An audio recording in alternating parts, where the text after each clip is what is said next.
can remember one of the first times I was away from my mother. My cousin came to get me from my house to take me to her house in South Jersey. That was a very interesting summer for multiple reasons. I remember that was the summer that I was left independent with my hair. And how I understood to do my hair is the same method in which I use to do my hair to this day, where I introduce water, I detangle, I twist it up. My cousin, whom I love and admire for many reasons, said to me, "You look like a fucking Jamaican. Is that what you want to look like? Let me perm your hair," right? And I called my mother and I asked her, "Can I perm my hair?" To which she said, "No." The fuck? I hung up the phone on her. I was far enough away she couldn't beat me, right? This is the same summer where I fell in love with hip hop. The album was Nas, It Was Written, right? And the song that completely captivated my 11-year-old being was Black Girl Lost. I was a black girl invisible, certainly. I was a straight A student, a church girl, quiet, not too trendy or fashionable, you know. I was exactly where my guardians had put me. I was not a black girl lost. I was a black girl invisible.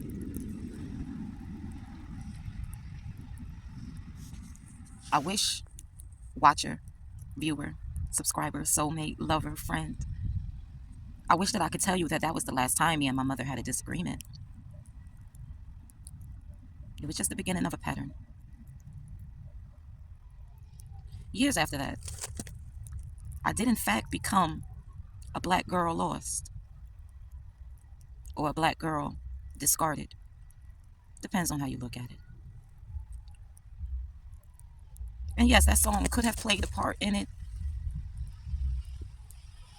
but I trust the ancestor that is 11-year-old me. I didn't fall in love with that album and that song because I thought it was cool, or I can't even say that I've played that song enough times that I know the lyrics. I know the lyrics to a lot of songs. Black Girl Lost by Nas is not one of them. So it's not an issue of repetition to manifestation. It's an issue of prophecy. I then came to become a Black Girl Lost. There's always been an anointing upon me, if by circumstance, if nothing else. I am the only girl of my mother's children. And the way she had us, there's so much space between me and my oldest brother. There's enough space between me and my youngest older brother that I never felt in the same space and time with any of my siblings. I found that the interactions with my elders, my siblings, were always them reminiscent of the spaces they used to be, and me prophesying, knowing and reaching for where I know they are. Because I have so many brothers, and they are all older than me, and I am the baby, I have a lot of patience with men, with males, with the masculine experience.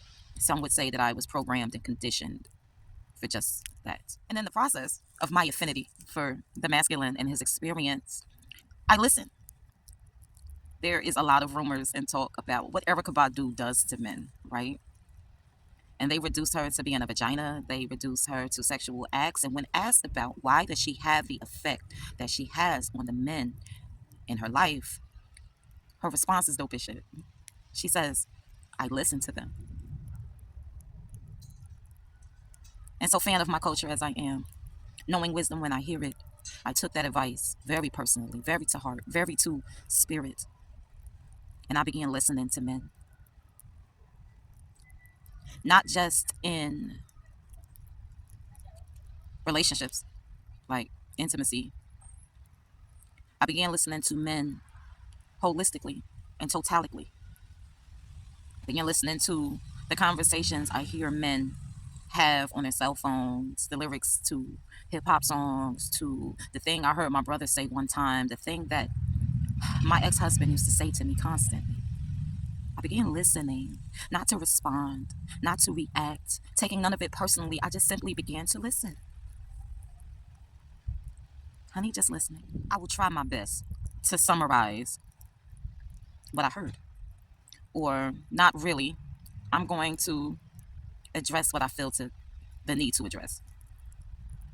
Everyone is individuals. They're like snowflakes. My phone is accumulating snow as I speak. It's cold.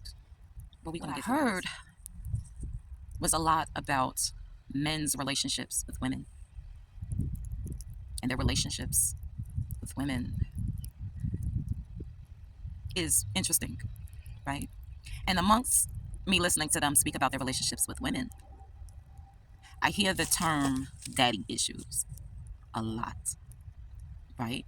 But it's always said in a way where they are noticing how a woman's daddy issues are affecting her ability to cohabitate, co-create, and coexist with men, right? And child, no lies detected. No lies detected, right? And so what this video is going to be about, though, is the mother wound, right? Because we all got daddy issues, but no one wants to allow that to be flipped and reversed to explain why women are also having a difficult issue with men for the same and imposing reason.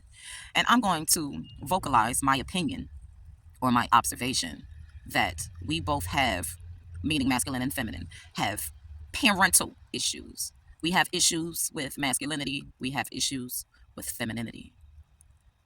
Okay? But what I don't hear discussed, and for whatever reason, whatever planetary alignment, what we're zeroing in on today is the mother wound. It is cold out here. We in the snow. We're going to get into it. So let me say this. If you are alive, watching this video with air in your lungs and technology, your mother did her job. Her job was simply to be a doorway and a steward until you come into your own. I know the relationship with mothers is complex, difficult. I am not a psychologist, a therapist, just a woman. That's my credentials. I'm a woman. If that lady have allowed you to, was in support with the divine, well enough that you are well enough to watch this video, she did that. And we're going to snap and clap. And I would, but I can't feel my fingers. For me to say that is in no way to reduce your experience, your hurt, or your pain. I'm actually sitting here locking eyes with the thing that may be prohibiting you from snapping and clapping for that. Okay? I'm here for you. I'm here for that. That's what we're doing, baby. I mentioned that because it's important. It's a tether.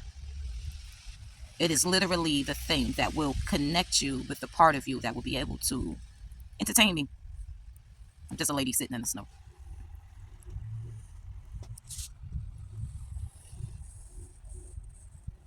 I'm on the move now because it's cold. But like, look, if you are on a path where you can observe your parent in a way that you not only understand that the way in where they did things hurt you, but you also align yourself to move differently, you've already accomplished your mission. Like, you're doing it regardless of where you are in the process of that. If you can observe a parent regardless of the gender and know that the way they was doing it wasn't the way to be doing it, and so the way that you do it is different, you already won. All right?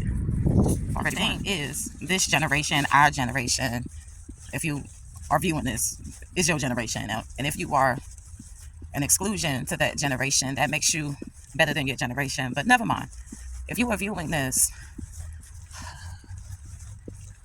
Please understand that they are of a generation where they understood, they did not appreciate their experience to whatever degree, and but wasn't strong enough, wasn't mindful enough, wasn't thoughtful enough, didn't have the proper environment, literature, enlightenment, whatever. But that was the purpose of that generation, to allow an accumulation of ancestral garbage to come to a point where you and I dwell, where we like, okay, you were beat as a kid, you didn't like it, right? That's logical. Who the fuck like being hit? But now here I am with my own offspring. I'm not finna do the shit I didn't like to be able to achieve the relationship I wish to have with my offspring. And that's truly a gift based upon your generation. Please understand that level of thought and observation may not have been available for them. The transcending place or the meat and potatoes of this video. Sorry for how my lighting is lightning. In between clips, I am putting my phone in my pocket because it's winter time. It's winter, okay? It's cold. The meat and potatoes is that we are of the generation where we discover that no, I don't really hurt my kids with the actions and vibration that hurt me. But what we are discovering is that we still hurt our kids. Could the reason be that we find ourselves in this Ouroboros place of eating our own fucking tail? Could we have missed something? Could we? We having a human experience, which means that we are fallible. Did we miss something? I think we did. Should we dive into it? That's what we gonna do as soon as I put you in my pocket and warm my hand back up. Yep, we in the house now because I'm pretty sure I'm going to need to use my fingers for drawing. You got a dirty mind? No, I'm an artist. Anyway, the thing that we are missing is that the black girl invisible becomes the black girl lost. The black girl becomes lost because of the wounded mother. The wounded mother creates mother wounds. Those mother wounds is the reason why you align yourself to be the woman that you are, or to like the women that you like. This video, the point is to step off that timeline and not be a black girl lost, to not be a black girl invisible, to not be underneath the actions, behaviors, and vibrations of the mother wound. The low-key psychological warfare that is my smoke alarm is disrespectful, which is why we went outside. We're back inside because why be out in the cold when you can be in the warm arms of mother?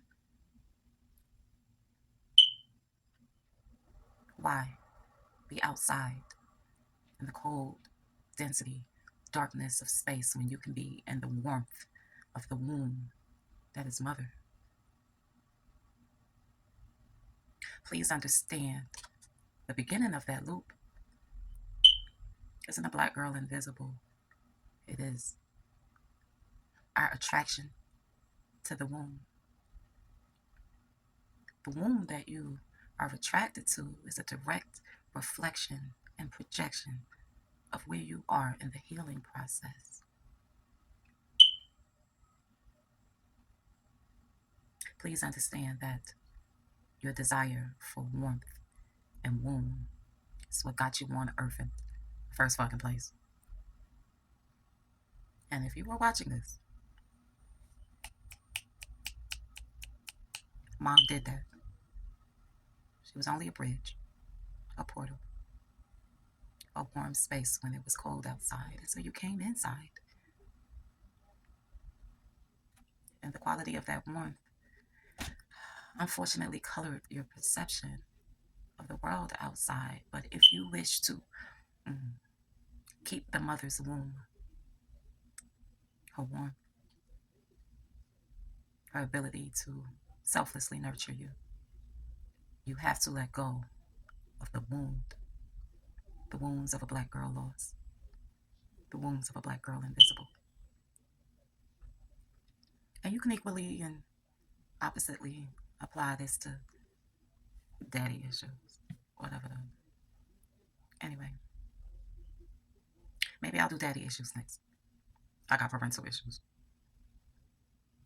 I find that I have issues finding time to be the amazing parent that I envision for my children while simultaneously needing to be that amazing parent for my invisible black girl. And I find that the wounds that I may cause to my ex-tenants of my womb, that's what an MB, I'm a Jersey girl, excuse me, let me say that again. The offense or the harm that I may cause to the ex-tenants of my womb is the time that I need to parent me too, so that I can be appropriate for them. And that hurts. I'm documenting it so that others will join me in stepping off of that timeline. Because my children will not hurt their children in the way in which I was hurt. Or maybe not at all. Maybe not at all. Can you imagine an ancestry without trauma? I can. But I have a really good imagination.